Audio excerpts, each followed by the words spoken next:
Olá pessoal, meu nome é Marcela Rodrigues e vim falar hoje para vocês sobre a higiene do sono, sobre a importância dessa qualidade do sono de uma noite bem dormida.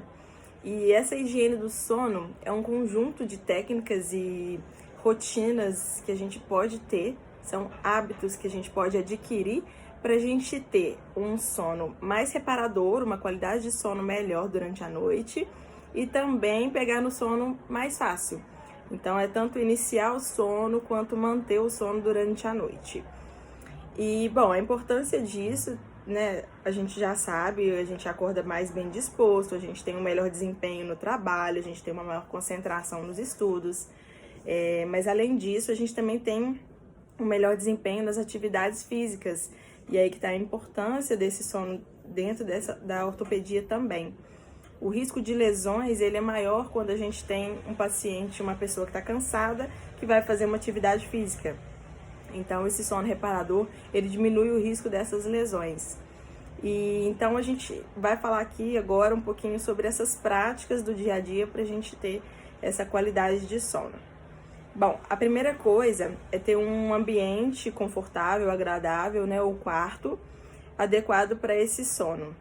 Então, o ideal é que essa temperatura desse quarto seja um pouco mais fria que a temperatura ambiente.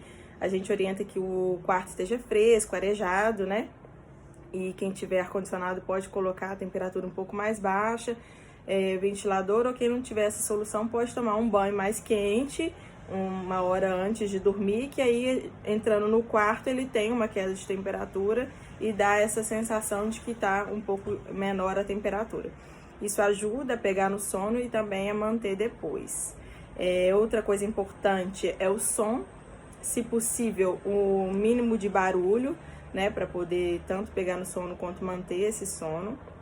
Quem mora em cidade grande, tem muito barulho, pode fazer uso do tampão também, ou então tem as alternativas de fazer vedação sonora, né, nas janelas. E além de temperatura e do som, é a iluminação. O ideal para a gente pegar no sono e para ter um sono de qualidade é que o ambiente seja escuro. Isso é por causa do hormônio melatonina, que é o hormônio do sono. E para ele ser produzido, liberado, ele precisa que a retina reconheça a escuridão. Então a gente precisa que esteja escuro para ele ser produzido e liberado. Então é importante sim dormir em ambiente escuro durante a noite toda, tá certo? Isso é muito importante também, não só para o adulto, mas lembrando para as crianças também que ainda estão em desenvolvimento, né? A importância de todos esses hormônios para a criança em crescimento. Outras coisas para a gente ter qualidade de sono. A gente tem que diminuir o estado de alerta antes de deitar. Isso não basta ser meia hora antes, tem que ser 1 a 2 horas antes para já diminuir o estado de alerta. Como que a gente vai fazer isso? Evitar a televisão, evitar aparelho de celular, tablet, né, smartphone, porque essas imagens, essas telas, elas estimulam o cérebro a ficarem em estado de alerta e ficar em concentração. Então, quando você deitar, você vai demorar um pouco mais para repousar, né, o cérebro, os pensamentos, para conseguir dormir. Então, o ideal é ficar pelo menos 1 a 2 horas sem contato com as telas, né? Tem gente que fala que só consegue dormir se colocar a televisão ligada, né? Mas aí tem a desvantagem, a pessoa pode até dormir mais rápido, mas o sono em si durante a noite pode não ser tão reparador, a manutenção do sono durante a noite. Então é treinar mesmo o corpo a ficar sem essas telas nesse momento antes de dormir, ok?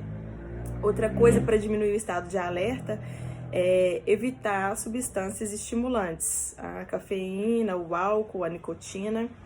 A cafeína, por exemplo, ela tem uma meia-vida de 6 horas, então o corpo gasta 6 horas para eliminar metade da cafeína.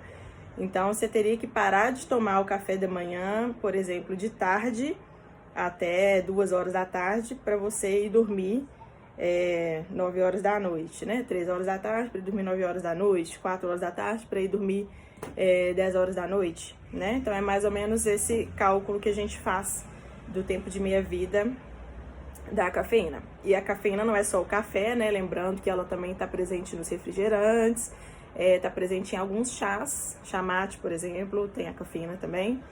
e não então fazer uso dessas substâncias depois do final da tarde, porque aí pode atrapalhar o sono, sim. Bom, e outra coisa é a atividade física. Tentar fazer atividade física pelo menos 3 horas antes do horário que você está programando deitar. Então, 3 horas antes para já estar em casa, se programando para deitar, para dormir, né? Pode fazer leitura de um livro, alguma coisa assim também. E alimentação, alimentar com alimentos leves, não comer comida muito pesada nesse período, nessas horas antes de dormir. Tá certo? Então, essas são algumas dicas de rotina, algumas práticas que podem ser utilizadas para a gente ter uma higiene do sono, tanto para começar a dormir, quanto para manter um sono saudável, de qualidade, durante a noite toda. Essas práticas, elas inclusive ajudam muitas pessoas a abandonarem a medicação, né, que elas fazem uso à noite para fazerem dormir. Então, elas podem ser utilizadas por qualquer pessoa, por qualquer paciente, e elas têm benefício comprovado e você pode utilizar também, tá bom? Então, os benefícios são em várias áreas da sua vida, inclusive na atividade física, menor risco de lesões no esporte.